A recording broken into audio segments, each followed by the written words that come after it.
Hey, my friends, welcome back. Thank you for being here with me. So, today I want to talk to you about the idea of being your own doctor. And that might sound a little crazy, that might sound impossible, or it might totally resonate with you and you understand what I'm talking about. So, what do I say when I say be your own doctor? It doesn't mean you don't ever need to go to another doctor, you don't ever need to see another expert. In fact, that's why they're experts. We should have these people out there that we can go to that can help us out when we need the help. However, well, raise your hand if this makes sense to you, right? Do you feel like you know enough to make yourself as healthy as you can be? Do you feel like that's something that is a possibility for you? Do you think that the knowledge is understandable? Do you think that the tools to do it are understandable and accessible to you? Or do you think that health is something that is so complicated and sophisticated and difficult to achieve that the only people who could possibly help us be healthy are experts over there? Well, I don't think it's experts out there that are going to make us healthy, because look around America. There are tens of millions of Americans who are obese, with heart disease, with diabetes, and all sorts of other conditions. So if we're relying on the experts, a lot of people are having trouble despite all the experts that we have. And where I tie this together is that you need to be your first line. That doesn't mean there aren't people after you, but you need to be your first line. And I think that's true of all things in life, right? You have to take care of yourself. You have to figure out how to educate yourself. You have to figure out how to feed yourself and provide for yourself. And there's lots of things that we have to figure out for ourselves in this world. And so let's take a little diversion. You've probably heard me mention this book before. It's called Becoming a Supple Leopard. It absolutely changed my life. This guy, Dr. Kelly Starrett, is an amazing physical therapist. Check him out. Buy this book. If you don't own it, you should own it. I think this should be standard reading for every American. And this is exactly what I'm talking about to all of you today. Except I'm going to take it from just the physical body to health more broadly. So what got me fired up was reading Kelly's book, Becoming a Supple Leopard, wherein he unpacks this idea that he's a PT and he has specific expert knowledge in physical therapy.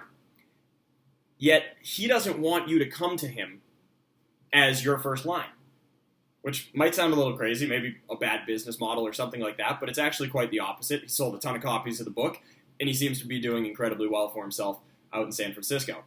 So what Kelly's big idea was, and it totally resonated with me, and it's actually part of what transformed my destiny and put me on the path to becoming a chiropractor and helping you guys right now and helping so many people in the future, God willing.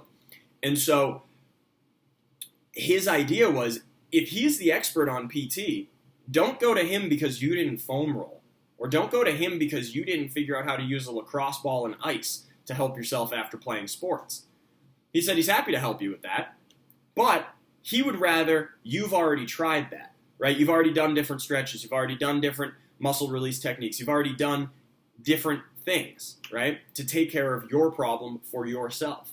And then if after doing all of that, you still need the expert, then that's why he's there. So he, in a sense, democratized physical therapy.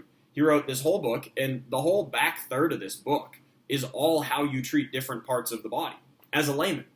Right? I read this book before I had any expert knowledge, and this is a totally accessible book. It's not written at a high level, but it's also, if you are a sophisticated person, you do understand a lot about the human body, there's going to be plenty in this that will get you fired up and that will make sense to you. So it's very approachable on multiple levels. And this idea has just been something that sat with me, that you're meant to thrive. Your body is meant to thrive. It's adapting all the time. And its default state is health. That's what it wants to go towards. It's like a river running to the sea. It wants to go that direction. However, for most of us, we put so much crap in the way that that water just gets dammed up. It never makes it to the sea. And so maybe that's eating a crap diet, right? Maybe it's that you live a sedentary lifestyle. Maybe it's that you have really negative thoughts and emotions on an ongoing basis that you kind of pump yourself up on, right? You watch the news, you watch this disaster over here, and it gets you fired up, and it makes you feel stressed out, and that literally creates then stress in your body, and it leads to disease, right? So there's all these different ways that different people sabotage themselves. And for most of us, if we're being honest, we sabotage ourselves in a couple different ways. And if we could get some of those out of the way, and that's what I'm communicating to you today, is that there are certain things that you can do. They're not very complicated, right? Eating a diet that doesn't have processed food and doesn't have sugar in it, let's not even talk about anything more complicated than that. Just if you cut out processed food and refined sugar, you would drastically shift your physiology on a moment-to-moment basis as well as a long-term basis. And that shift would be a drastic shift in your total health outcome, both today, tomorrow, this year, and 50 years from today. And that's just doing the simplest thing. Processed food, refined sugar, get rid of it. And obviously you could continue to get more and more detailed with what you add or subtract from your lifestyle. But the bottom line is, your body wants to go towards health. It's always seeking health. And with simple personal decisions, right? You use your power of decision making to create a life of habits that are nudging you or inching you towards health every day. You're going to have a totally different outcome. You're going to have a totally different body in a decade than you do right now.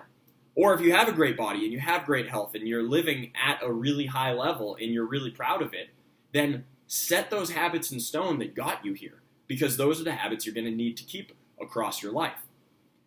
So let's bring it all back together. This idea of you being your own expert, you being your own doctor.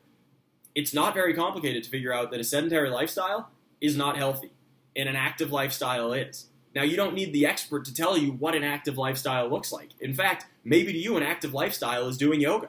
Maybe to you an active lifestyle is hiking. Maybe to you an active lifestyle is just walking your dog. It doesn't matter, and I'm not here to tell you this is the workout program for you, because guess what?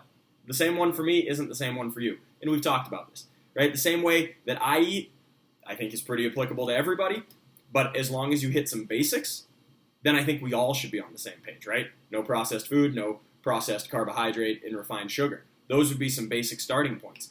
When we start to make these changes in our life, right, we start sleeping 7 hours a night or more, right? We start to take time in our day to feel gratitude, to feel our heart, to feel the people we love around us and connect to the people around us. Maybe we turn off some of that negative stimuli that are coming in from the news or social media, or maybe there's a friend you have or a family member you have that gets you fired up, that gets you bothered, that gets you upset in some way, and maybe you keep going back to that like it's a drug, right? Because you know, when I talk to so-and-so, I'm going to feel angry and fired up, and maybe that's a way that you get yourself into a powerful state, even if it's not serving you at your best level. So there's lots of stuff we do that you don't need an expert to tell you. You don't need a PhD or an MD or some type of doctor to tell you, hey man, maybe stress out a little less, maybe get a little more sleep, maybe get some sunlight every day, start moving around, start eating well. You don't need an expert for that stuff, right? That's basic health first aid, and we should all be capable of doing that. And that's what I'm here to cheer you on and to let you know that it's very possible, and that continue to watch these videos because we're going to help you unpack both the philosophy, which is more of what we've talked about today, and some of the strategy, right? Get rid of the processed sugar, get rid of the processed food, that type of thing.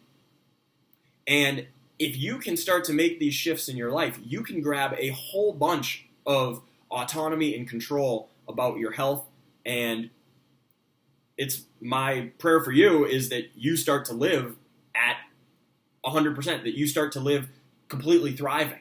Because, like we said, your body is always seeking adaptation, because there's always stimuli that your body has to respond to and adapt to. And your body wants to default towards health. And as long as we can get rid of, not even all, but just some of those roadblocks, your body will more easily shift towards that default state of health. And that's really the name of the game, is that if you can do these things, right? Obesity is one of the biggest predictors of all-cause mortality, no matter what it is, right? Obese people are more likely to have high blood pressure. They're more likely to be diabetics. They're more likely to have cardiovascular issues, right? They're more likely to have cancer. A whole bunch of the things that kill people. They're more susceptible to infection. All these things we know. And that simply if you're overweight. And so you don't need to be an expert to figure out how to lose a little weight. You don't need to be an expert to figure out that you should lose a little weight. And if you do this, your doctor will say thank you, right? Just like Kelly. Kelly was saying, okay, listen, man, you could come in and I could teach you to foam roll and I can charge you for foam rolling. Or you could order a foam roller on Amazon, you could read my book that tells you how to do it, and then you could do it every night. And then if you still need help, you can come to me, right? Because if you go to your MD and you're obese with high blood pressure and diabetes and you've got a whole bunch of things that are systemically going wrong in you that didn't happen last night, by the way, right? When you have a systemic breakdown of your physiology, that is usually many, many years in the making, right? If not decades in the making.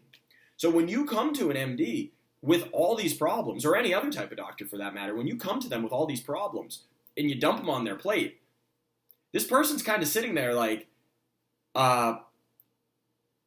why'd you show up with a broken car to start with, right?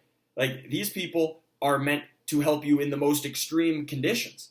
But when we're not even doing the things that we need to do that should be our own responsibility for health, it makes it really hard for the expert to do what they're expert at. Because they have to almost clean up something that is on you to clean up in the first place. So I'm not saying that to disparage anybody. We're all somewhere on our health journey and our healing journey. And I say that rather to empower you so that no matter where you are, whether you're as healthy as you can be or maybe you're not as healthy as you can be, that you can use this opportunity to take more ownership of your life, more ownership of your destiny, and more ownership of your health. And once you get those things under control that are in your power to control, then when you go to that specialist and you go to that person with special training in disease and diagnosis and the management of disease, you go to those people, now all of a sudden, they're not just trying to put out the dumpster fire, they're going to be able to help you fine-tune things. And I think that's how we should look at it, right? We should be our first line of healthcare because we're the only person with us 100% of the time. And then you can go to experts when you need the extra expert. But if it's stuff you can clear it out yourself. My friends, I love and appreciate you. I see great potential in you. Continue to adapt and thrive, and I'll be back with you tomorrow.